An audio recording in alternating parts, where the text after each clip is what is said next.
And then you have to find out where you fit. Running backs are no good as a center, and a center sure ain't no running back.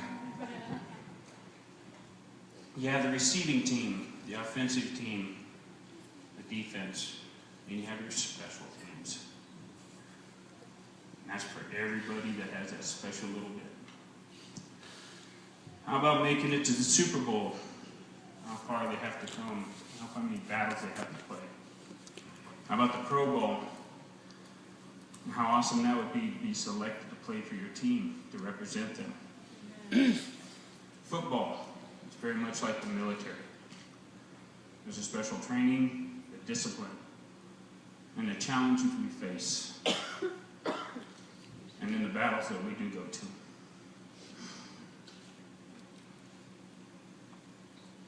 Here's some information.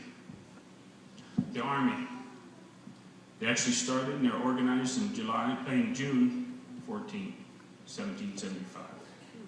There are many jobs and many sections. Infantry, frontline troops, the Corps of Engineers, they're the problem solvers. Intelligence, they gathered all the information from every one of those troops and put it all together about the enemy. Military police, they secured the base and the people that are on it. The ordnance, they're the guys that brought you the munitions. Aviation, this was the flying side to see where the dirt was drawn in the line. The cavalry, the armor, they're the tanks and the big guns that supported you. The signals, they got the information from here to there. And transportation, they got you from here to there. And everybody needed them, everybody depended on them, and everybody had to have them. Air Force actually was started in 1916.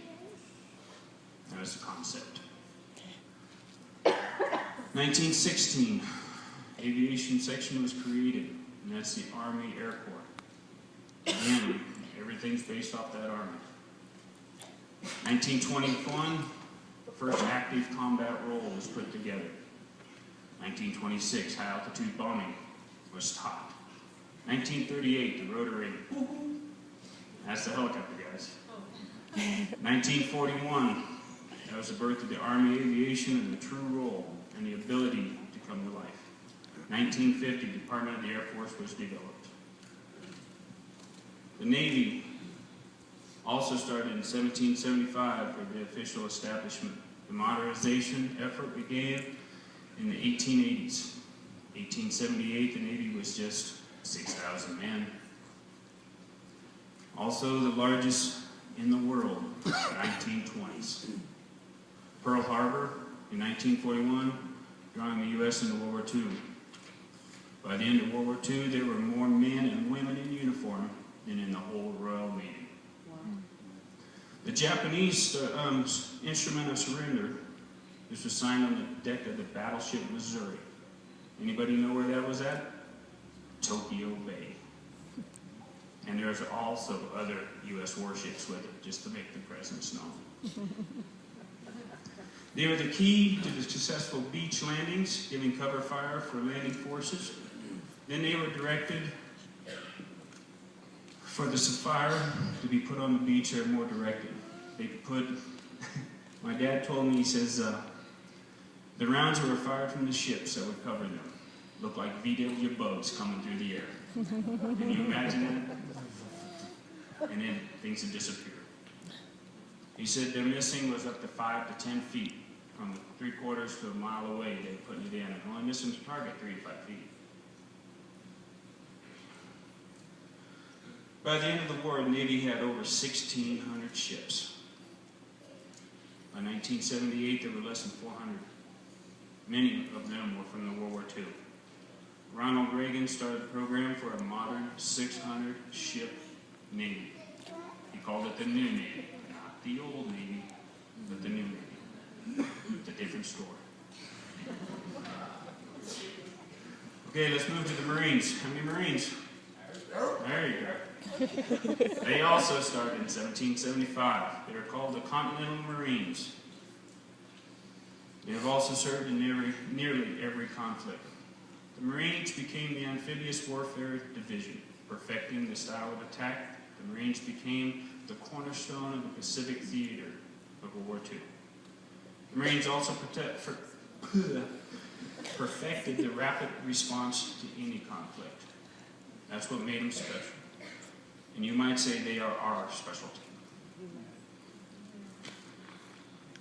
Coast Guard started as a revenue cutter service. That threw me for a loop when I looked it up. They were also started in 1790. The main service of the Coast Guard was to patrol and enforce the custom laws, an organized armored force for the protection of our sea coast.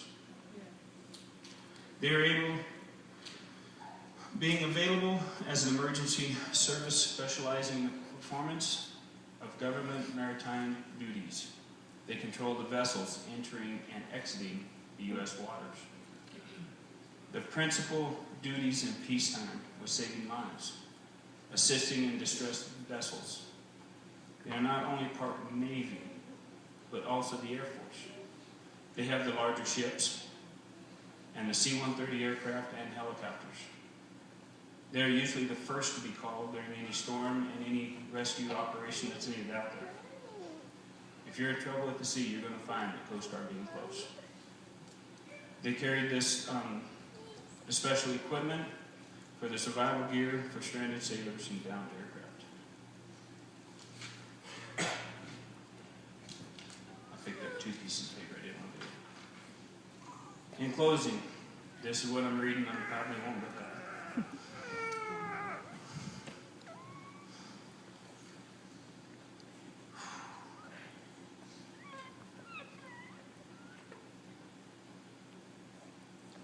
I want you to think of an old oak tree.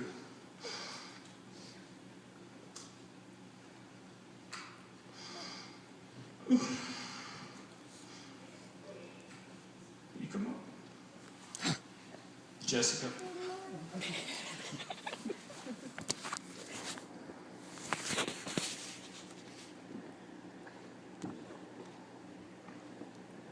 Because I can't do it. Yep. This is my youngest.